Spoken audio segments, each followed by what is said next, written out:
Après le vide, c'est le podcast qui donne la parole aux expériences de post-violence sexistes et sexuelles et à la santé mentale. Je suis Romane, sophrologue spécialisée dans l'accompagnement des victimes de relations abusives, et je te donne la parole sur le podcast. Bonjour à toutes et à tous, j'espère que vous allez bien. Bienvenue sur ce nouvel épisode d'Après le vide.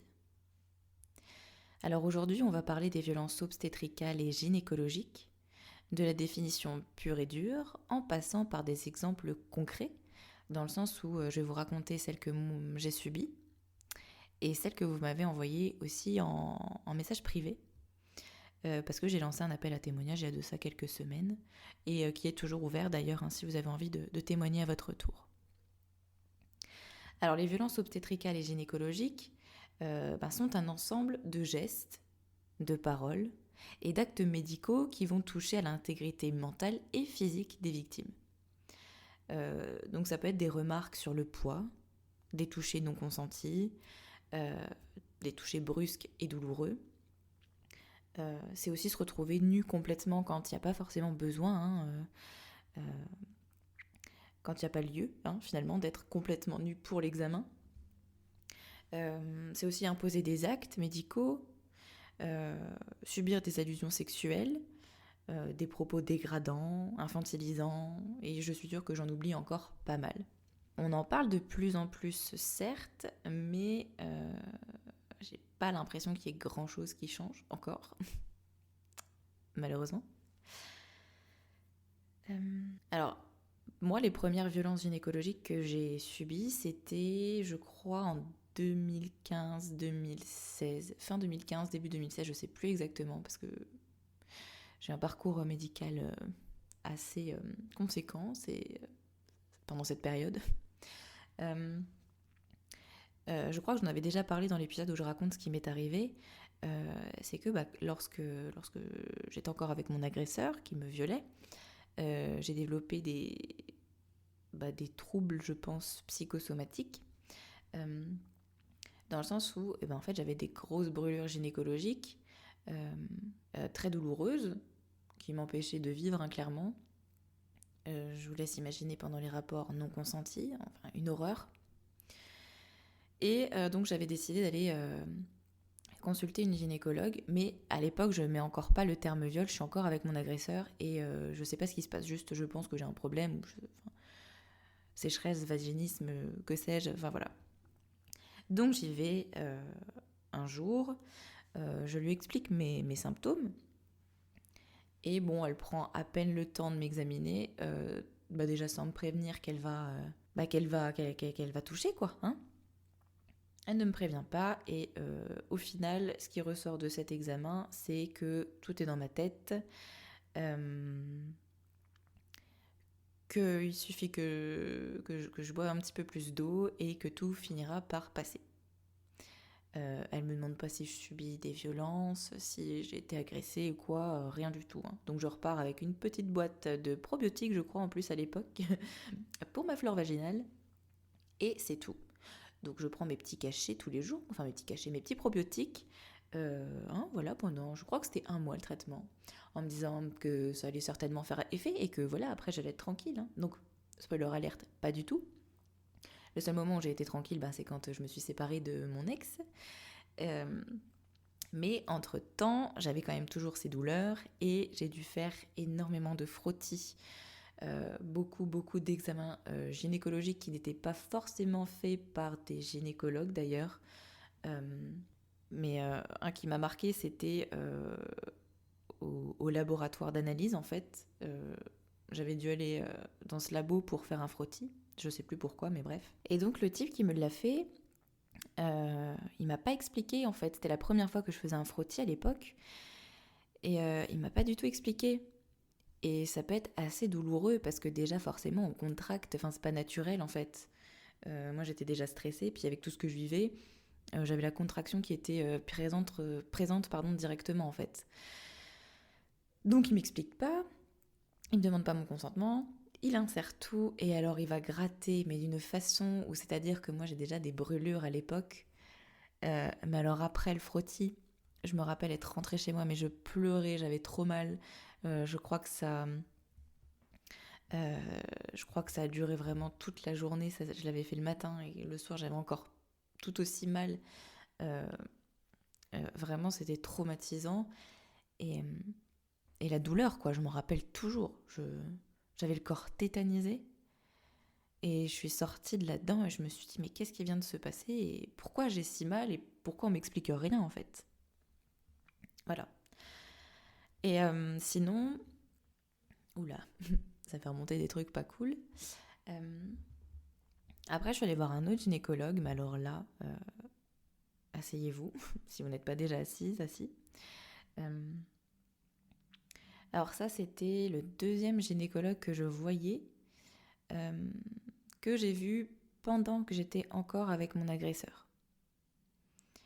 Donc les premières fois où j'y vais, il est très très très très tactile.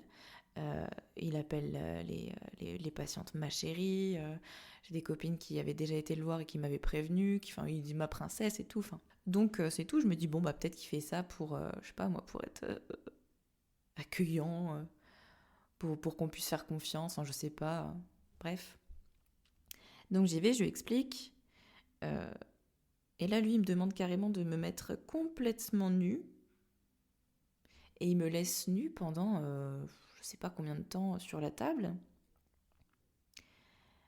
Et il revient, il continue de m'appeler ma princesse, ma chérie.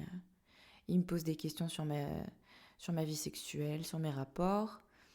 Et à ce moment-là, je suis pas consciente, mais je lui dis quand même des choses où je me force un peu, quoi. Donc il doit me dire un truc du style, oui, bah c'est normal, nanana. Et pour en revenir à mes brûlures, donc, il me dit, bah en fait, on va te mettre un implant. Parce qu'en plus, il me tutoyait. Hein. Euh, on va te mettre un implant, comme ça tu n'auras plus tes règles et je pense que c'est ça qui fera que, en gros, tu n'auras plus mal.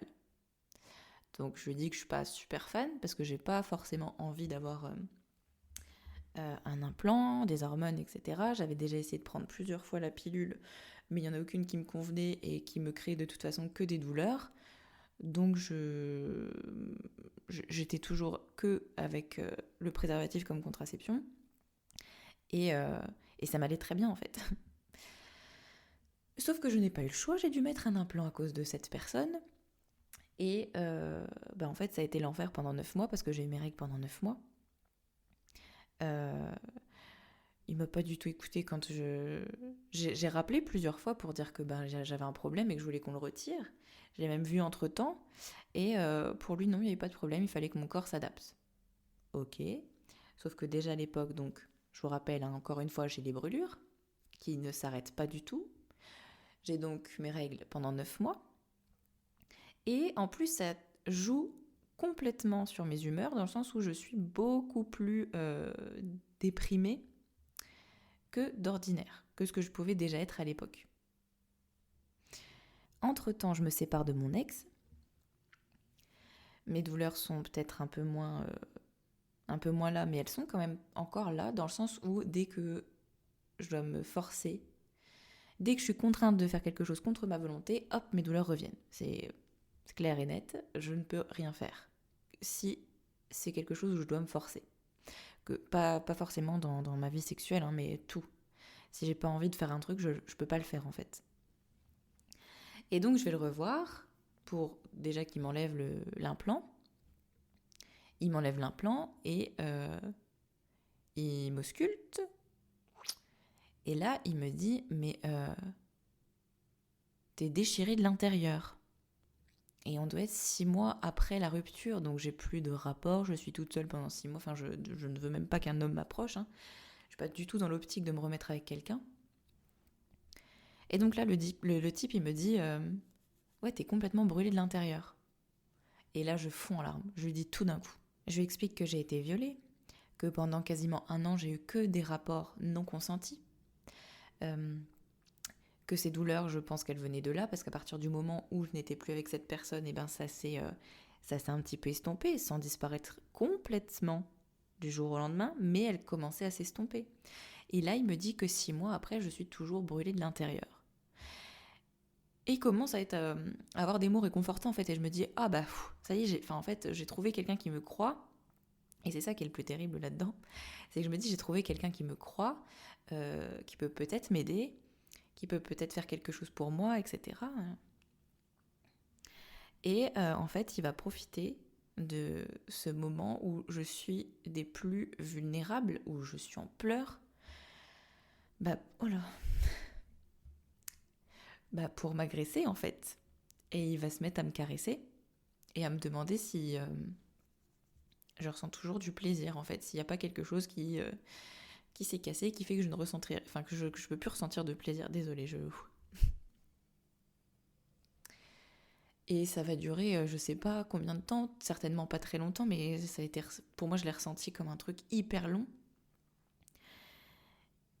Et il a arrêté. Je me suis rhabillée, plus jamais j'y suis retournée. Jamais, jamais, chez lui en tout cas.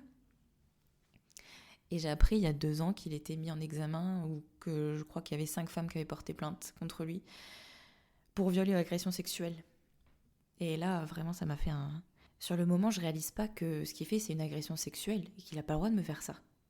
Moi, je me dis, il est dans sa position de gynécologue, il sait mieux que moi. Peut-être que c'est normal qu'il fasse ça, peut-être qu'il fait ça à toutes les victimes, peut-être qu'il y a... Enfin, je sais pas, en fait. Moi, je pars dans... C'est lui qui sait et pas moi, en fait. C'est lui le professionnel et moi, je suis pas la professionnelle. Et bref. Et en tout cas, c'est quand j'ai vu que toutes ces femmes avaient porté plainte contre lui ou témoigné, ou que même sur les réseaux sociaux, il y a eu quelques femmes qui ont parlé aussi, justement, hein, sans avoir porté plainte, mais qui ont dit qu'effectivement, elles avaient été victimes de touchés non consentis, brusques, etc., de propos infantilisants, de ma chérie, de grossophobie aussi, que je me suis dit, mais oh là, mais en fait, ce qu'il m'a fait, c'est pas normal, et oui, c'est une agression sexuelle. Et quand on est justement dans cette position de vulnérabilité, c'est horrible de se dire que ce type a profité de moi quand j'étais vraiment en train de me livrer sur les viols que j'ai vécus,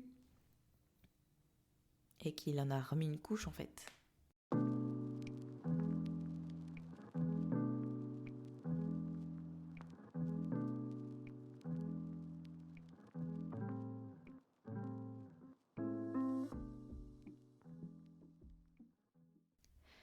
On parlait d'implants tout à l'heure, donc je vais vous lire le témoignage que j'ai reçu qui concerne justement un implant. Donc c'est une personne qui me dit que justement sa gynéco de base lui avait mis un implant, mais qu'elle avait énormément de migraines avec, genre tous les jours. Elle a vu la remplaçante de sa gynécologue, avec qui elle s'est pas sentie du tout à l'aise, et qui, au lieu de discuter pour voir ce qui n'allait pas, pour lui proposer d'autres solutions, lui a ouvert le bras avec des outils non stérilisés pour enlever l'implant.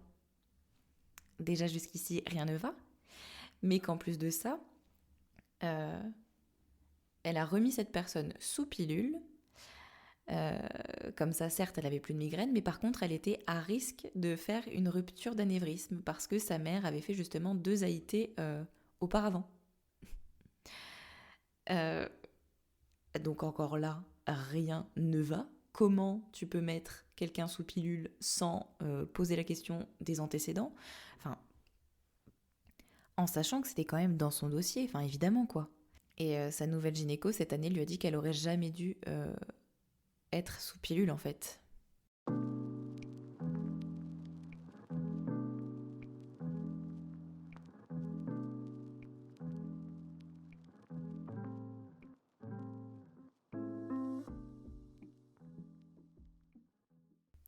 Une autre violence que j'ai subie, enfin des autres violences que j'ai subies aussi, et ben, il y a 3 ans, je suis tombée enceinte, sauf que je commençais à peine ma formation de sophrologue.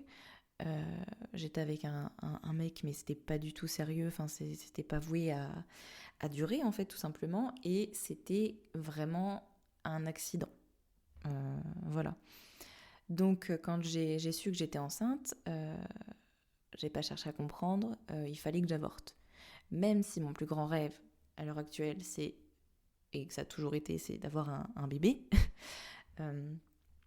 j'avais pas d'autre choix que d'avorter de toute façon, puisque voilà, j'étais en pleine formation. Ma formation avait commencé d'ailleurs.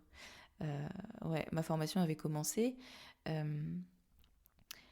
Et, et puis non, en fait, c'était pas possible, c'était pas le bon moment. Je pouvais pas accueillir un bébé dans ces conditions. Donc, ni une ni deux, je prends rendez-vous chez mon médecin traitant pour qu'elle me fasse une ordonnance pour la prise de sang.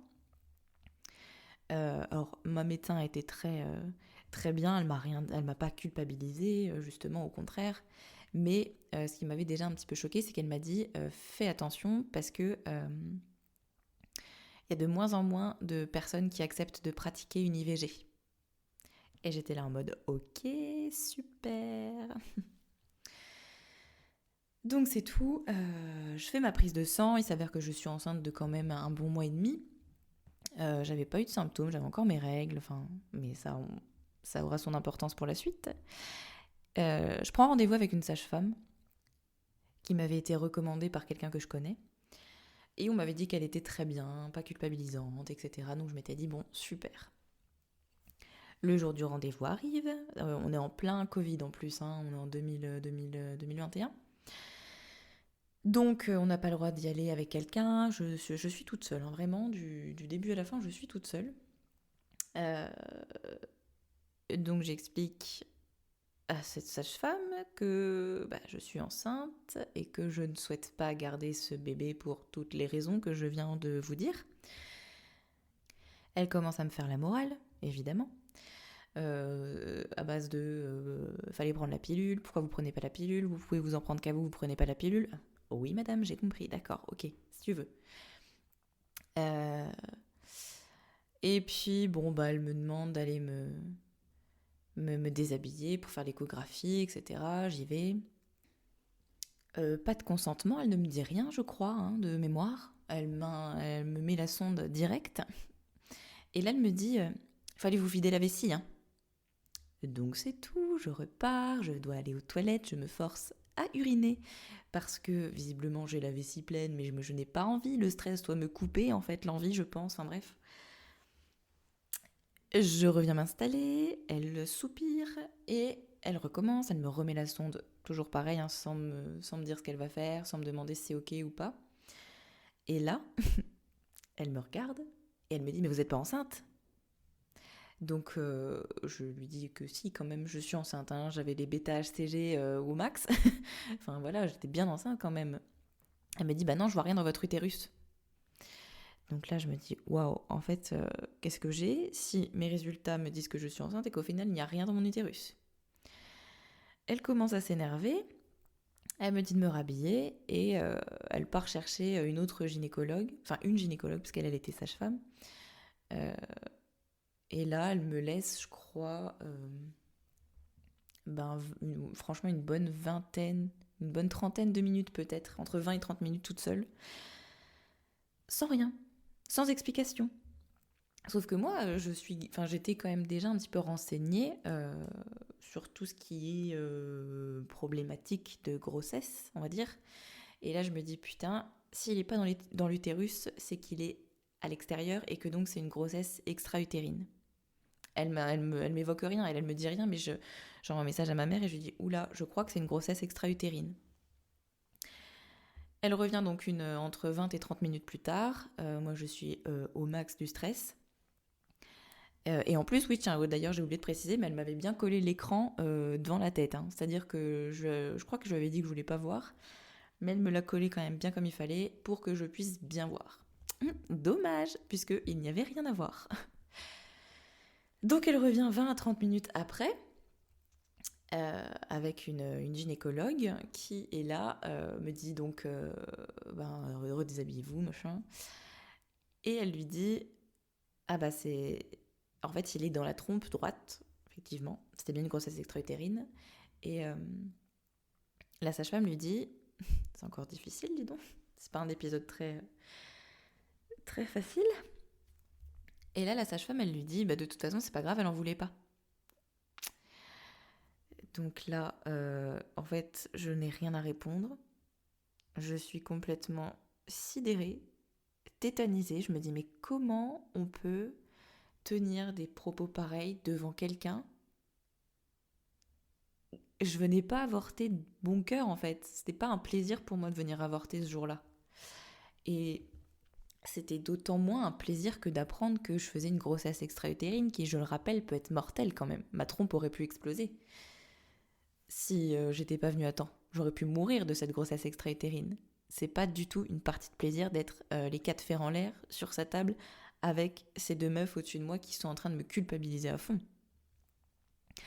C'est tout, je me rhabille, on repart à son bureau, et là je lui pose la question de savoir comment ça va se passer en fait, qu'est-ce qu'on fait, comment on peut arrêter une grossesse comme ça. Donc elle m'explique brièvement qu'il y a soit une opération, soit une injection à faire, enfin bref.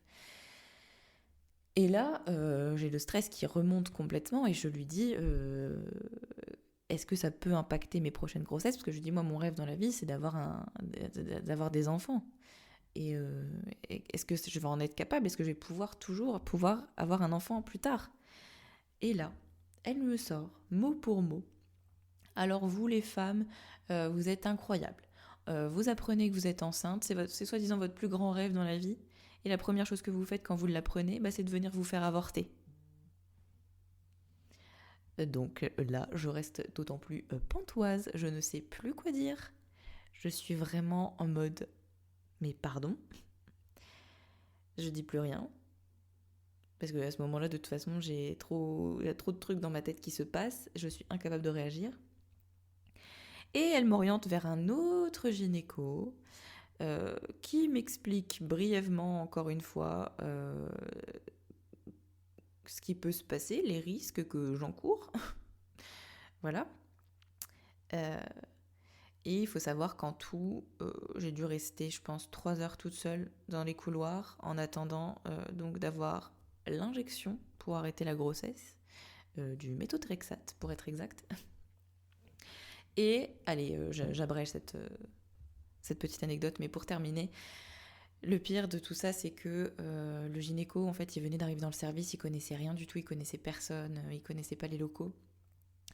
Et en fait, ils m'ont emmenée en salle de naissance alors que je venais pour stopper ma grossesse. Voilà, c'était super. Et après ça, j'ai eu des complications en plus où on m'a... en fait, l'injection, il aurait fallu en faire 2. J'en ai eu qu'une, donc ça a mis beaucoup de temps à partir. Enfin, l'embryon a mis beaucoup de temps à partir. J'ai fait des IRM, tout ça. Et une gynécologue spécialisée, parce que là j'ai dit non mais c'est bon, je vais plus chez n'importe qui, m'avait dit que j'étais potentiellement infertile. Finalement non, mais ça c'est une autre histoire, mais bref. Là la gynéco était pas méchante, c'était pas des violences à proprement parler. Elle l'a dit d'une façon difficile à entendre, surtout qu'en plus c'était une erreur de diagnostic.